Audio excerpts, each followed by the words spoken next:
Hi guys, welcome to the very first lecture of this course. In this lecture I'm gonna give you a little introduction about the Java. So first of all, what is the Java? The Java is just a programming language which is used to develop many softwares and applications. We are using that softwares in the daily life.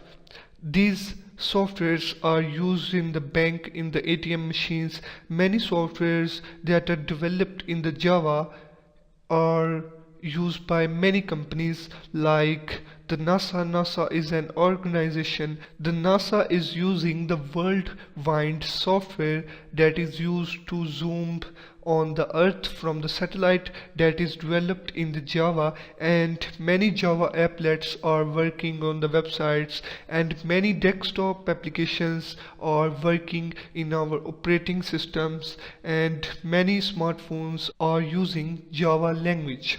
Like Android is a very popular operating system today, and Android is still using the Java to develop the apps. And here the Java is just object oriented programming. It includes the classes and the objects. It have the basic concept of the object, which have the data members and the function. It is just like the C++. I am gonna teach you the Java from the beginner level, so you don't need any coding experience. And the Java is first time introduced in the Sun's microsystems in the 1991, and we are gonna learn the Java from the basic level.